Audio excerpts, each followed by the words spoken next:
Come on in, folks. It's Dr. Flo doing a very late night daily boost because I just had such a full experience with life in the last week or so. Anyway, I don't want to keep you too long. I just want to highlight a few cards, go over the 52 weeks of conscious contact teachings, and also ask some questions as it relates to the Sacral Chakra, which we focus on in Love in Action Network the second day of the week. I pulled these cards a few days ago and they still apply, and so I've not reshuffled the deck because I feel like these are going to serve for quite some time. It's actually these are the cards that I need right now, and so we probably will hold on to these cards until things shift in my life and my situation. Welcome to our Olo Studio, to the space. We're doing our mindful message cards. The first card, and these are 4 cards that I pulled at the top of the week, and I've only been able to read one. I read one over in the park earlier in the weekend. Wholeness, beloved. Someone's having a gladiator match outside my door in the kitty sanctuary. Someone is releasing anger, but in crazy ways. But that was the only card that I got to read up in the garden, and so today I'm going to go through the rest of the cards. I think they all apply. I'm going to read these all week because I need it now, and I'll need it always. So thanks for stopping by, and I hope that you enjoy this late night edition of Daily Boost. I'll get my submission in right under the wire, but all is well. All is well. Everything is working out for my highest good, and out of this situation, only good must come, and I am safe. All is well. All is well. Everything is working out for our highest good, and out of this situation, only good must come, and I am safe. All is well. All is well. Everything is working out for my highest good, and out of this situation, only good must come, and I am safe. And there's so many levels to be safe on, and I am safe. Especially from angry thoughts. And I'm like everybody else. I have anger, I have confusion, I have inner chaos, I have joy and wholeness and abundance and all these things available to me. But anger is a natural emotion, but I recognize that holding on to it can be toxic for me. I look at the person who caused me pain and see them as the human being they are. I release the anger. I feel and free myself. Freeing myself and expanding to love. That's so funny. That's a long sentence. I look at the person that has caused me pain and see them as the human being they are. I release the anger I feel and free myself. Freeing myself and expanding to love. Yes, I do not have time. I got too much money to make to be dealing with shenanigans. But I do promise shenanigans here as part of the whole operations. And I think that that is definitely part of the shenanigan wing of the operations. The things that I'm experiencing definitely fall under shenanigans. And don't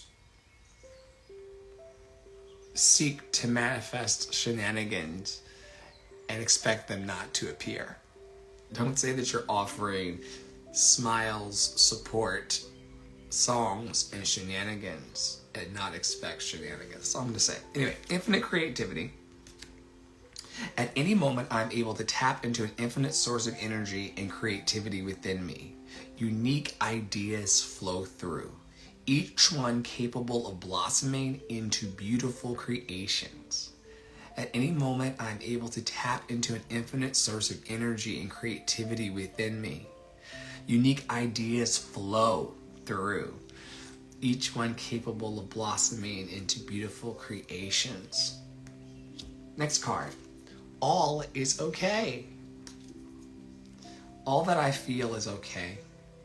I hold myself in love through the unsureness, the worry, doubt, anger, fear, anxiety, rejection, or overwhelm. I'm thankful to feel the full range of emotions that I do. These emotions are very These emotions are the very contrast that leads to higher expansion. All that I feel is okay. I hold myself in love through the unsureness, the worry, doubt, anger, fear, anxiety, rejection, or overwhelm. I am thankful to feel the full range of emotions that I do. These emotions are the very contrast that leads to my higher expansion. All is okay. Thank you, Devin, for stopping by. Last card, I am enough. I am enough. I'm beautiful just as I am. I'm loved just as I am. I'm worthy just by being me. I don't need to fit in. I just need to be myself, and the right people will come into my life. Those who see and appreciate me for all that I am. I am enough. I am beautiful just as I am. I'm loved just as I am. I'm worthy just by being me. I don't need to fit in. Tara.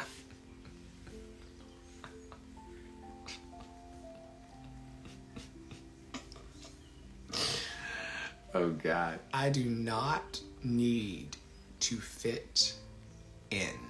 If there's been a lesson of the last 3 years, Clubhouse, no house.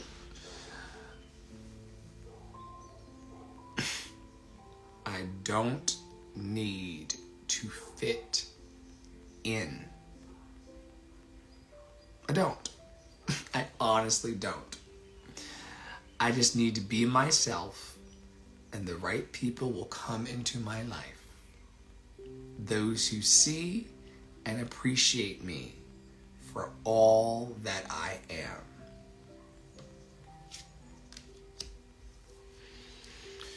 Whew. For those of you who've been with us for a few years, you will recall that we go through a foundational text here called 52 Weeks of Conscious Contact by Melody Beattie. It is based around several 12-step traditions for recovery, some of them being Alcoholics Anonymous, Codependence Anonymous, and also Emotional Anonymous. And so for those of us who are in recovery of our emotions or other kinds of codependency issues and things, this is a text that can help us for free 99. We can raise our vibration. And so here's the day 2 reading. It's short and sweet, so catch it very, very quickly. And yes, you are so enough, Tara.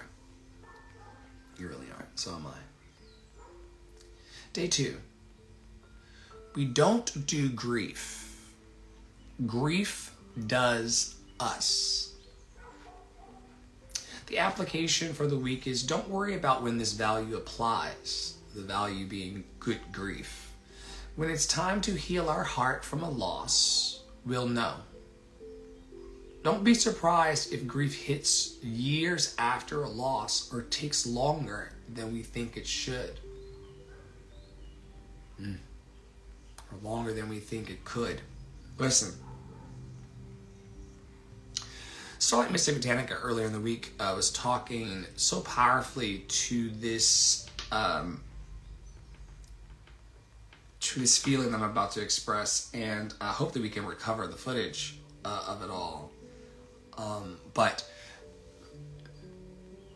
you can actually grieve people who are still alive. The versions of people that you thought you knew, or you thought, that you thought you had become acquainted with, or people change. And so you grieve the person that you knew who's still alive. Because humans are change agents and change machines, and we can go down paths for years even, and decide, I no longer want to participate. And sometimes that brings good grief. And so I just think that she was so awesome yesterday when she just made it very clear that sometimes the grieving process is not about some ancestor that we have who has crossed over already. It can sometimes be grieving a former version of ourselves, or grieving the loss of the version of someone we had in our rose-colored glasses. And once the rose-colored glasses are removed, you'll see people and humans as they are, and there can be a good grief process around that. And sometimes it can happen in the present moment, but sometimes it can happen in the future. It can roll up on you. Sometimes you're having grief, you're experiencing grief from something that you experienced 10 years ago or 20 years ago. And the application just tells us, don't worry about when this value applies. When it's time to heal our heart from a loss. I said a past version, something's eating me. Something is eating me.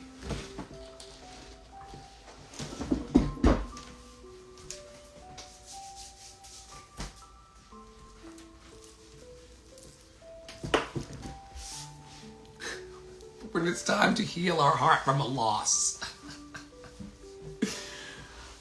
And like I said, this could be a previous version of yourself, This could be a happy version of yourself. Maybe you were like me and you had relative and personal grand successes, and now you're not necessarily living those with the same frequency.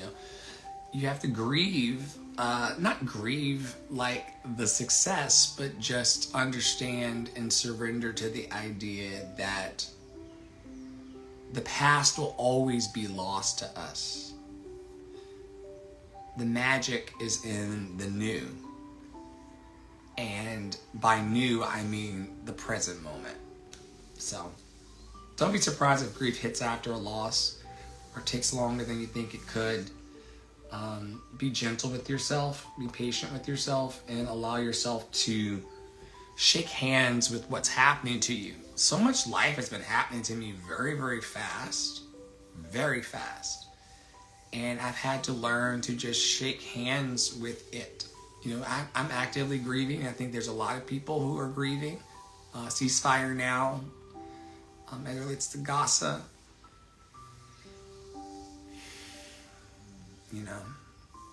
And so much human living can make things heavy. And so it's important that we just lean into these texts. Yesterday it said grief isn't an abnormal condition. It's nature's way of healing our heart. And that's the value. And so we're just learning how to ask questions. And I'm going to lean into our chakra questions. Because we're just asking questions and then being still with ourselves. After a conversation I had tonight, folks, I have so many questions. And I am just going to take my own advice, which is ancient advice, and be still and know. It's important that we are still and we know. It's important not only that we are still and we know, but it's also important that we feel, which is the affirmation of Sacral Chakra Day. Sadhisthana in Sanskrit, which is exploring various aspects of our creativity, our emotions, our relationships, and sensuality. So I'm going to scroll down to the emotions and feelings, relationships and interpersonal connections, and we're also going to talk about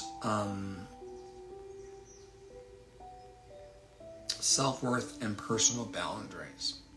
So anyway, as it relates to emotions and feelings, a couple questions to ask yourself, or a few questions, or a handful of questions to ask yourself on this feeling day is, how comfortable am I with experiencing and expressing my emotions? Do I allow myself to feel a full range of emotions, both positive and negative?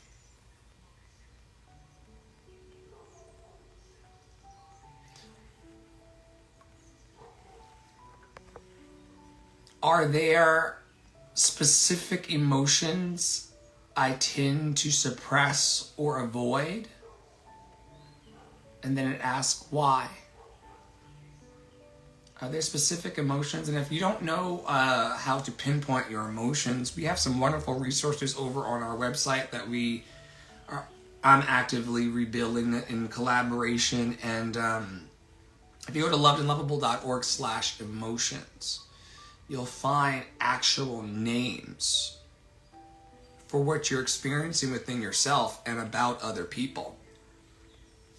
And so, are there specific emotions I tend to suppress or avoid? And why is a great question to ask. Why tamp down on the uncomfortable?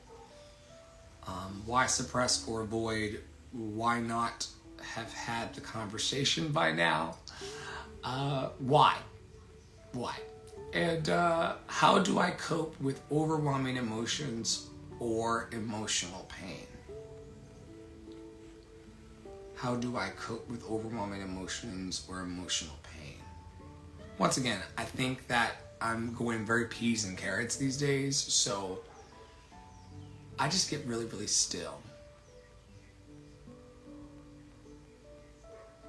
I made an agreement with myself that my future and the futures of those that I am connected with will always be bright, joyous, and secure. And when I get overwhelmed with emotions, anger, sadness, betrayal, loneliness, loss, fear, ouch, whatever that was really got me good.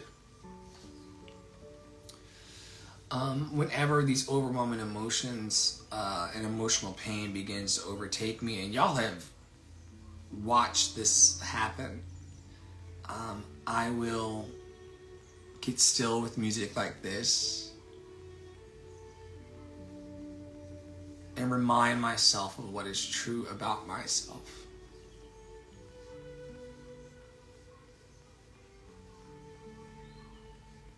And how I actually belong to something way bigger than whatever people want me to belong to.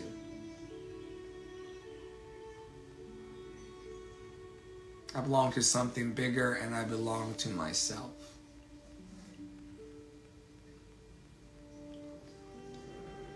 And when I'm overwhelmed, I remind myself, especially in the last week, that no feeling is final. And just because I feel this way in this moment doesn't mean that I'm going to feel this way forever.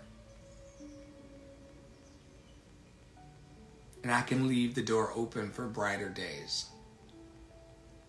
and brighter emotions and the easement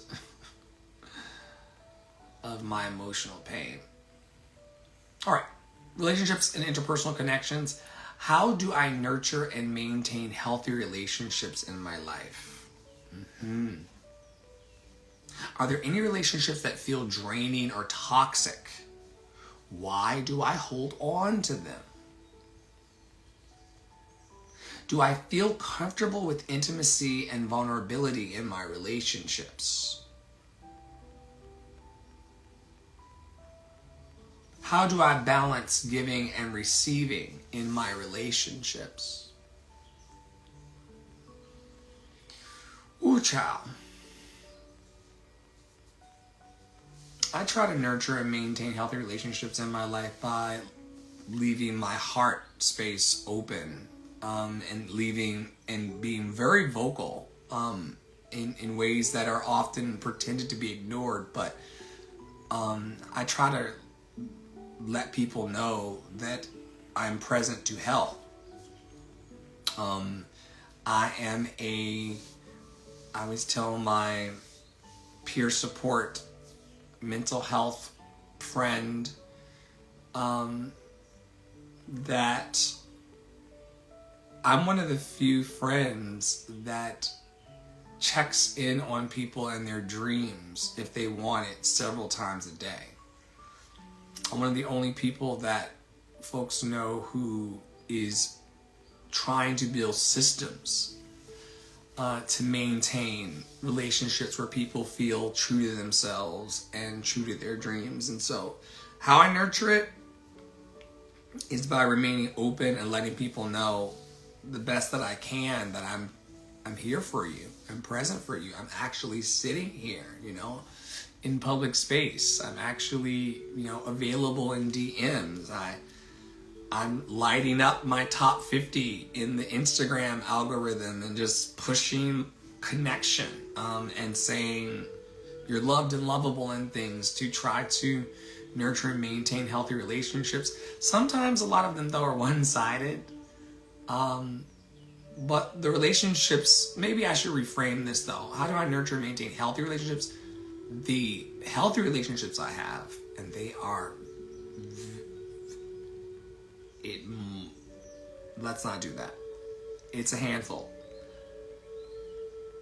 Maybe. I maintain those by being honest, open, willing, and available.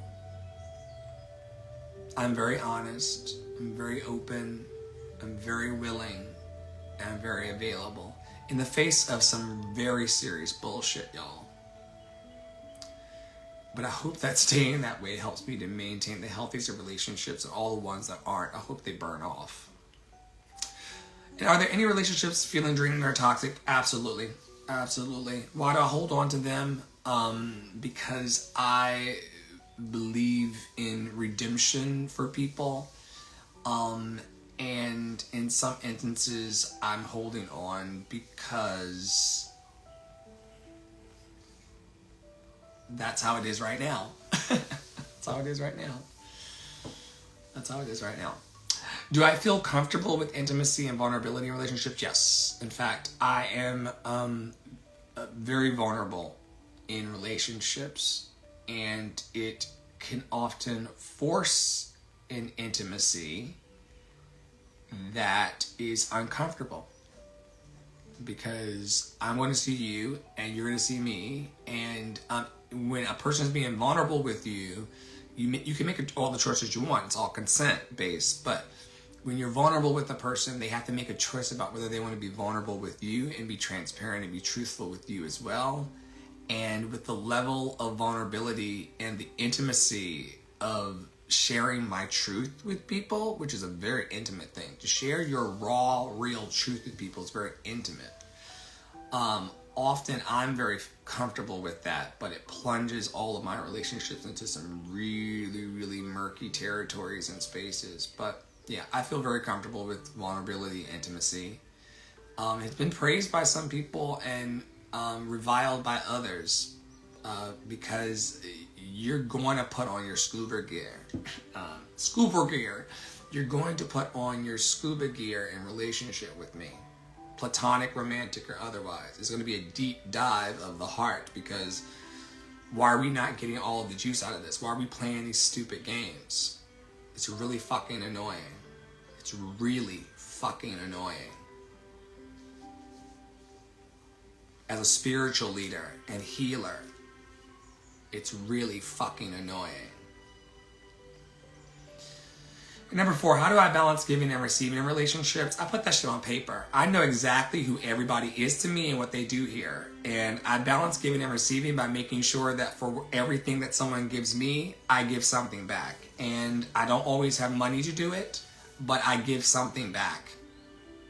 And it was a hard time I had a hard time over the last year and a half or so to realize that I have value in the world, regardless of what's in my bank account. But making people write things out and type things out and show themselves on paper, whether it's a Facebook comment section or beyond, is a way in which I balance the giving and receiving, because while it's not keeping a ledger, it's keeping everything accountable and on the page. So I don't know if that's helpful, but I balance giving and receiving in relationships by putting people under the Hogwarts sorting hat and seeing them as they are. Last bank of questions here, and then I'll let everybody go because it's very late here on the East Coast and I just want to file my assignment. The teacher said that my assignment was due before 12 midnight, and I know that it's late in the library. Anybody know that story of being up late in the campus library? Because you can turn it in right before midnight. Am I telling on myself? Anyone? Last make of questions. As it relates to your self-worth and personal boundaries. Welcome back. How do I perceive my own self-worth and value? Do I set and maintain healthy boundaries with others? Are there areas in my life where I feel disempowered or taken advantage of? And everyone doesn't feel this way, but it's something to look into. Are there areas in my life where I feel disempowered or taken advantage of? I had a meeting tonight with the LIA ops team from all over the country, and a lot of that conversation's energy for me was making sure that people did not feel disempowered or taken advantage of here. That we could know what we were doing. And so, because, when people ask themselves, are there areas that they feel disempowered, taken advantage of? I don't want to be I don't want to be on the top of that particular list. So it's important that we ask people in our lives, what are the areas in which I'm making you feel disempowered, taken advantage of, and what can we do to clean this up as soon as possible so that it doesn't create an issue. I'm hearing that over myself as I'm speaking it publicly to all of you who watch and listen. Are there areas in my life where I feel disempowered or taken advantage of? Last question. How do I assert my needs and desires in a healthy way? I told you, we do deep dives here in Love and Action Network. Good night, TikTok. Thank you for being here. How do I assert my needs and desires in a healthy way? How can I go to lovedandlovable.org/emotions? Shameless plug for us. How can I go there and turn through the pages and get to the needs and identify what my needs are and what that might look like? And then how do I ask the community and those that love me for my needs and desires in a healthy way? For some of us here in the network, that looks like going into our social media and as long as I'm putting in those Instagram squares and those stories and those reels something that's encouraging, equipping, and empowering, that's a healthy way of asserting my needs and desires. And I think we need to hear that tonight. How do I assert? Assert. Why do they use that word? How do I assert my needs and desires in a healthy way? As it pertains to me opening my throat chakra, which is later in the week, and opening my abundance space of my heart, I have to assert my needs and desires. And I've been going back and forth about how that shows up in social media and online digital marketing. There's not an entrepreneur or business owner or artist out there that isn't having this conversation with themselves. And some of us don't feel that being present in the space, especially if we're offering or selling things, is doing it in a healthy way. But we are asserting our needs and using the tools provided to bring needs and seeds to the people who want to help us and the people who also want to grow with us in our businesses and in our life's work. So I like that question as a great place to land, because it pulls me back to center as well tonight. It's okay to speak up and assert your needs and desires. Just, y'all, please be very do your best to make sure that when you are asserting your needs and your desires, and trust me, folks, people assert their needs and desires. They assert it. Do it in a healthy way. Do it in a healthy way. Do it in a healthy way so that the need can be met without any of the collateral emotional damage, which I think I've healed from in this boost. So I don't know who else this was for, but it was certainly for me. This is about the moment where we tell everyone that they can go to lovedandlovable.org to tap into our love flow.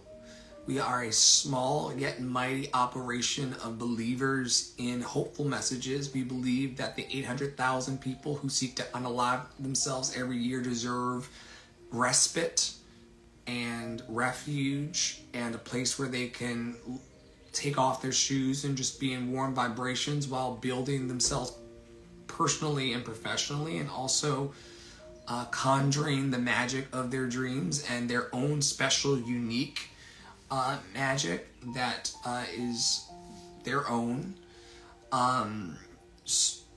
Anyway, lots of exciting things are happening here. I gotta tell you, it's important that we own how we feel, especially on Feelings Day.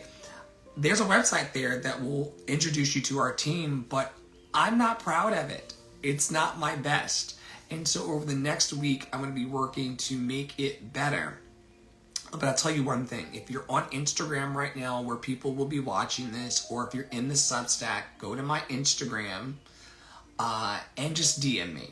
Or go to the website, link in bio, lovedandlovable.org, and live chat us. That's the quickest way to kind of get to us, and we can meet your immediate need or help you to water your seed. Poke around the site. It's going to change and be something that I can be proud of.